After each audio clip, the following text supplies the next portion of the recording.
Before Prohibition, there were 1,500 breweries in America brewing craft beer. I mean, they were local, they were brewing it with local materials, and they weren't the light fizzy lagers. After Prohibition, a lot of things happened to allow light lager to be the dominating beer. American light lager is a perfectly legitimate style. I drink it. I drink the heck out of Lone Star.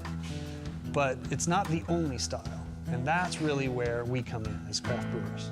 The general population will still prefer the mass-produced, light, golden-colored beers.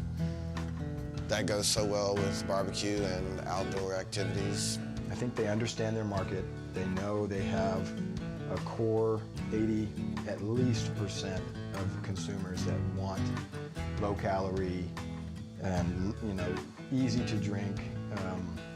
Not a lot of thought required to consume it. I think there'll always be a place for it. I think that place will shrink comparatively. It has to. If craft beer continues to grow, there's no place else for it to go.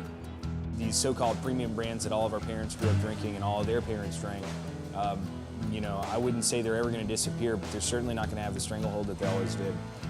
And guys like Sierra Nevada and New Belgium and Sam Adams are just they're blazing the trail for all of us fighting the good fight. I absolutely believe that as more people get more interested in craft beer, it's going to change the landscape of brewing. You can already see this happening in that places or big breweries like Budweiser are releasing things like Shock Top Wheat, and Coors has released the Blue Moon.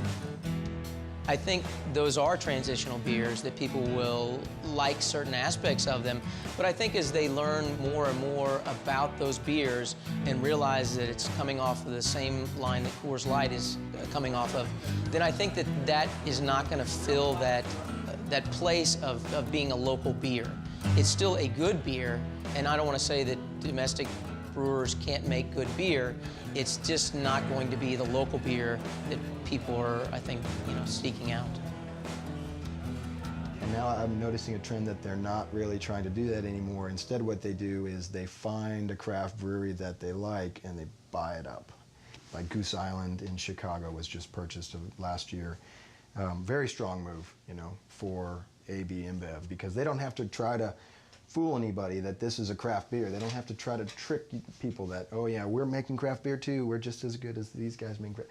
They say, we're going to support this craft brewery, we're going to help it grow, we're going to commit, and this is maybe where they get into trouble, we're going to commit to not changing things, If you get to the point where everybody in America now wants your beer, but there's no way that you're going to be able to get it to market, you're going to have to make a hard decision. Am I actually just going to say, no, you can't have it? Or am I going to buy into a company that can help me do that? The taste in my mouth from that brewery is a little different. And I don't know why, but it's happened to a couple breweries, and you're just not quite as excited. I don't know if that's fair to them, but it just happens that way. When Goose Island sold, a lot of people cried foul because they said, oh, you're selling out, or you're giving up all of the control. You're no longer a craft brewery. I'm not sure if I agree with that. I think it's a misconception, because I think most of these people who buy these breweries certainly will maintain their integrity in what they're doing. They don't, dumb them down or debrew them. Those beers sell because of their character, and the label only carries it so far.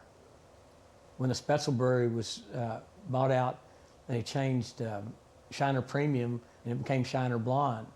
And the Shiner Blonde brewed today, by taste, is the same beer I was drinking in 1974. If they're wise, they won't really interfere with the operations. Maybe they'll just make them a bit more efficient, and they've got the resources of the big brewery for barley and hops and so on. It makes sense, but I don't see much more of what Miller did with Celis Brewing here in Austin, buying Celis up and then closing it down. I don't see a whole lot of that. I think the big breweries have realized, look, this is a big deal here, and it's a sleeping giant, and we can either fight it or we can be part of it. And I think they've wisely chosen to be part of it.